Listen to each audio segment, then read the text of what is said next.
اب ذرا علماء نے ایک مسئلہ لکھا، حضور علیہ السلام کے صحابہ کرام کی تعداد کتنی تھی؟ مورخین کی تحقیق کے مطابق 1,40,000 سے کچھ زائد تھی۔ اس تعداد میں کمی بیشی کا امکان ہے، ہر محقق بمورخ کی اپنی تحقیق ہے، لیکن کتنے، بڑی محبت سے جملہ کہنا چاہوں گا، 1,40,000 سے زائد تھی۔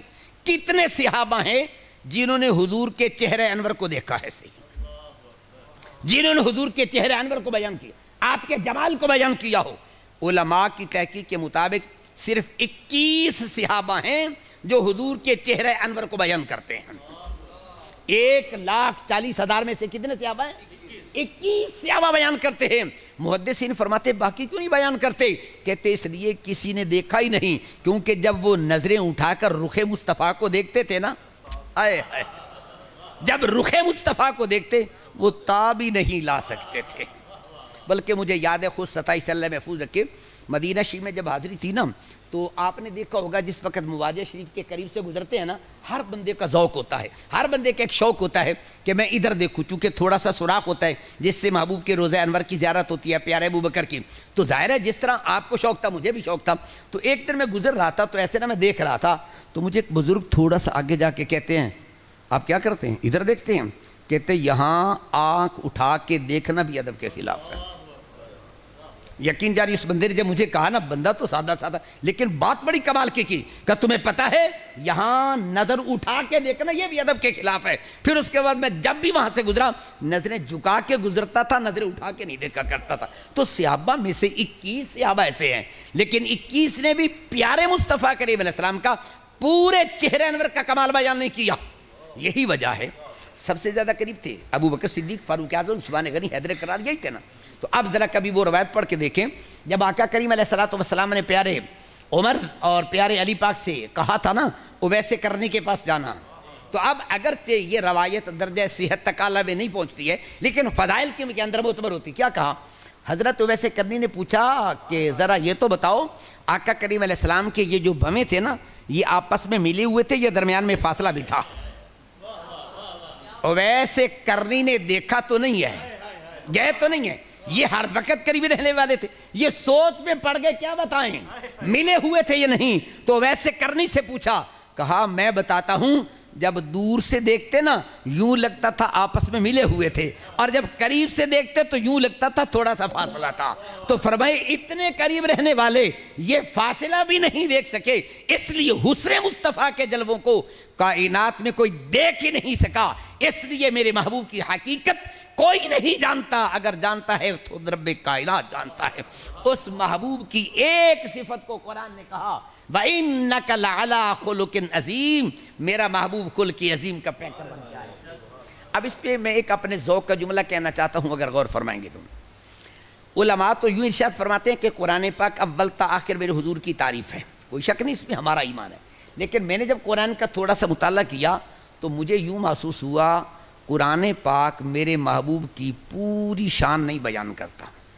لفظوں پہ ذرا تھوڑا سا قرآن پاک پیارے محبوب کریم علیہ السلام کی پوری شان نہیں بیان کرتا، صرف ایک وصف، ایک صفت، صفت اخلاق کو بیان کرتا ہے۔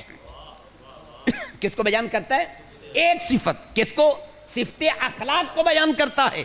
دلیل، امی عائشہ سے کسی نے پوچھا بتاؤ حضور کا خلق کیا ہے؟ فرمایا وَكَانَ خُلُقُهُ الْقُرْآنُ، پورا قرآن آپ کی وصف خلق ہے۔ تو میں نے کہا پورا قرآن جو 30 پاروں پہ مشتمل ہے میرے محبوب کی صرف ایک صفت بیان کرتا ہے، ایک صفت کو بیان کرتا ہے۔ تو اب حضور کی کتنی صفات ہیں یہ خدا جانتا ہے یا میرا مصطفیٰ جانتا ہے۔ یہی وجہ ہے قرآن مقدس نے 2 جگہ پہ میرے محبوب کی صفات کو عظیم کہا ہے۔ 2 صفات کو، کتنی کو؟ 2 صفات کو۔ نمبر 1 وَإِنَّكَ لَعَلَىٰ خُلُقٍ عظیم، آپ کی صفت اخلاق کو اللہ نے عظیم کہا۔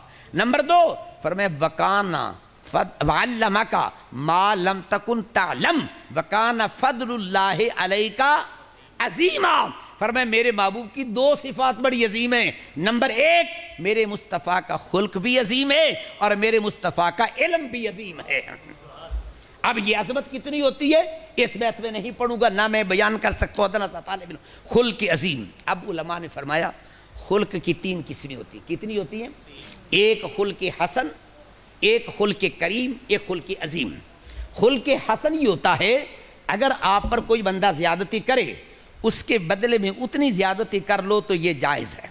قرآن اجازت دیتا ہے. میں آج پڑھتا ہوں تو اس کو بھی خلق کہتے ہیں. یہ خلق منافی نہیں ہے، یہ خلق ہے. جتنی کوئی زیادتی کرے اس کے بدلے میں اتنی زیادتی کر لو. قرآن پاک ارشاد فرماتا ہے فَاعْتَدُوا عَلَيْهِ بِمِثْلِ مَا اعْتَدَىٰ. فَاعْتَدُوا عَلَيْهِ بِمِثْلِ مَا اعْتَدَىٰ. یہ قانون چلتا تھا شریعت موسوی کے اندر. فَاعْتَدُوا عَلَيْهِ بِمِثْلِ مَا اعْتَدَىٰ. اور نمبر 2 یہ ہے خلق حسن. خلق کریم کیا ہے؟ اگر تم پر کوئی زیادتی کرے اتنی زیادتی نہ کرو، اس کو معاف کر دو تو یہ ہے خلق کریم ہے. یہ کیا ہے؟ اس کو قرآن نے کیا کہا؟ وَاعْفُوا وَاصْفَحُوا حَتَّىٰ يَأْتِيَ اللَّهُ بِأَمْرِهِ. معاف کر دو. اب تیسرا کیا ہے؟ خلق عظیم. تیسرا کیا ہے؟ خلق عظیم. تو خلق عظیم کیا ہے؟ فرمایا خلق عظیم یہ ہے اگر کوئی زیادتی کرے اس کو صرف معافی نہیں کرنا، معاف بھی کر دو اور اس پر احسان بھی کرو تو اسے خلق عظیم کہا جاتا ہے. صرف معاف نہیں کرنا، معاف بھی کر دو اور اس پہ احسان بھی کرو، اسے کیا کہا جاتا ہے؟ خلق عظیم. ہمارے مدارس میں کتاب پڑھائی جاتی ہے نفحۃ العرب. سیرت کی کتابوں میں کتب حدیث کے اندر یہ روایت موجود ہے. آقا کریم علیہ السلام کے پاس ایک یہودی آتا ہے، اس نے اپنی چادر ایسے اتاری، حضور کے گلے میں ایسے ڈال کے نا گھسیٹنے لگ گیا. قریب فاروق اعظم رضی اللہ تعالیٰ عنہ بیٹھے ہوئے تھے. فرماتے مجھے بڑا جلال آیا، جی چاہتا ہے اس کا سر قلم کر دوں، لیکن سرکار تشریف فرماتے میں کر نہیں سکتا تھا آپ کی اجازت کے بغیر. تو لیکن ڈانٹا میں نے یہودی کو، تو یہ کیا کر رہا ہے؟ یہودی آگے سے کہتا ہے محمد صلی اللہ علیہ وسلم تم ایسے لوگ ہو، وعدہ خلافی کرتے ہو، تم نے مجھ سے قرض لیا تھا، ٹائم پہ واپس نہیں کیا، پیسے نہیں دیے، یہ نہیں کیا.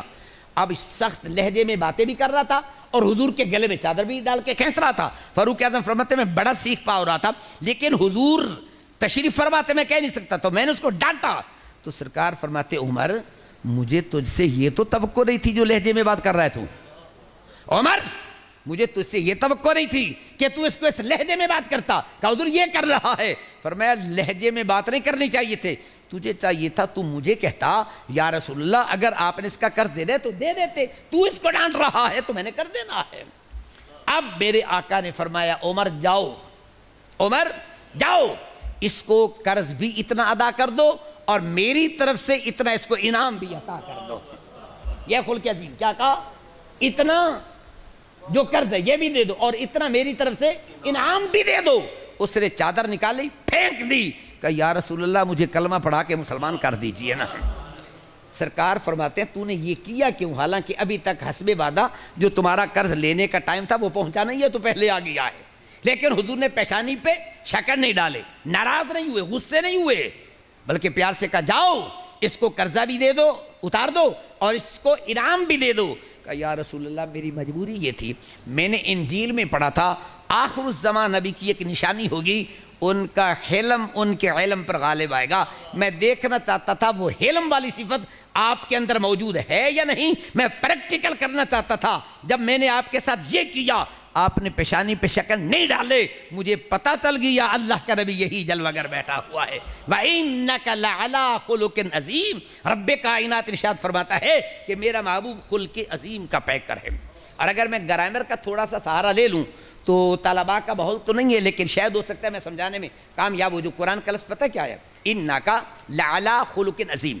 یا ایک لفظ کیا آیا ہے؟ علا. عربی گرامر کے اعتبار سے علا استعلا کے لیے آتا ہے. کس کے لیے آتا ہے؟ استعلا کا معنی ہے بلندی.